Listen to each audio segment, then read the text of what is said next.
আসসালামু আলাইকুম। সবাই কেমন আছেন? আলহামদুলিল্লাহ আমি ভালো আছি। আপনারা নিশ্চয়ই অনেক ভালো আছেন। বোম্বাই মরিচ আজকের খাওয়া দাওয়াটা খুবই ভালো হবে। একদম বাঙালিয়ানা থাকতেছে খাবার দাবারের ভিতরে সব কিছু। গরুর মাংস বেশি খাবো না, জাস্ট 2 পিস। তো 2 পিসই ওভেনে গরম দিচ্ছি এখন। 2 পিস মাংস, সাথে আছে আস্ত রসুন হাড্ডি, এটা এখন ওভেনে দিয়ে দিচ্ছি। আর আমি ভাত নিয়ে আসি, যে ভাত নিয়ে নিচ্ছি। এখন নেব দেশি পুঁটি মাছ ভাজা, সব কিছু একটু একটু নেবো, কারণ এতগুলো আইটেম বেশি নিলে খাওয়া যাবে না। পুঁটি মাছ ভাজার পরে এমনিই খেয়ে ফেলি, ভাত দেওয়া পর্যন্ত অপেক্ষা করি না।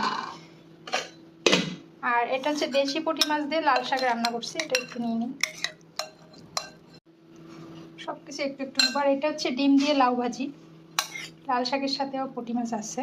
ফ্রিজে আরও 3 আইটেম আছে, তো এগুলো এখন খাওয়ার সময় নেই। গরম করে আজকে টাটকা যেটা করছি ওটাই খাবো। আমার মাংস গরম হয়ে গেছে।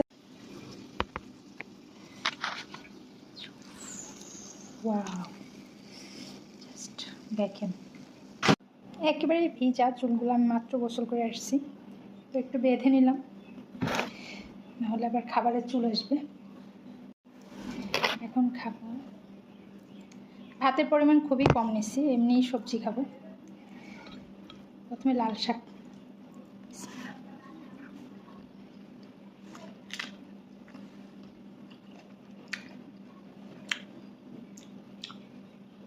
লেবু নিয়ে আসি।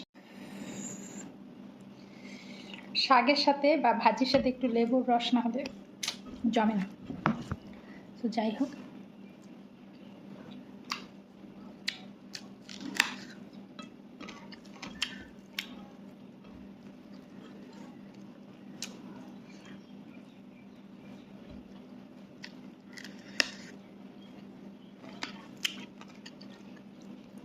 এটা হচ্ছে লাউ ভাজি।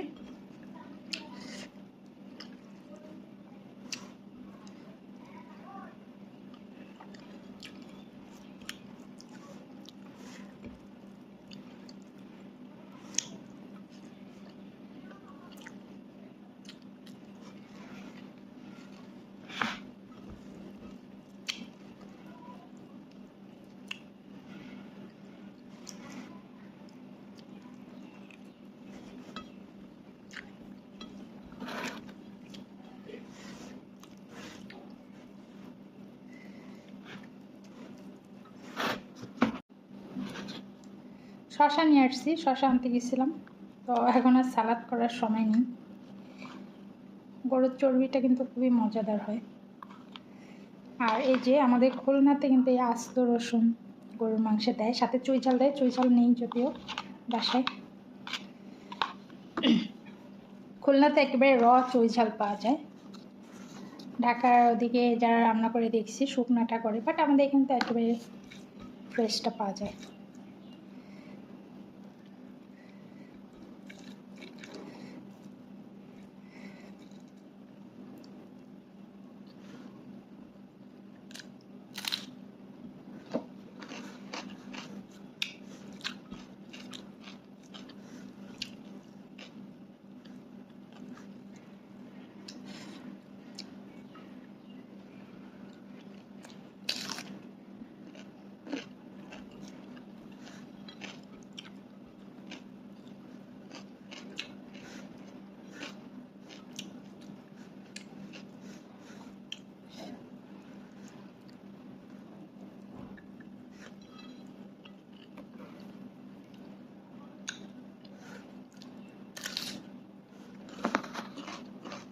আল্লাহ হাফেজ।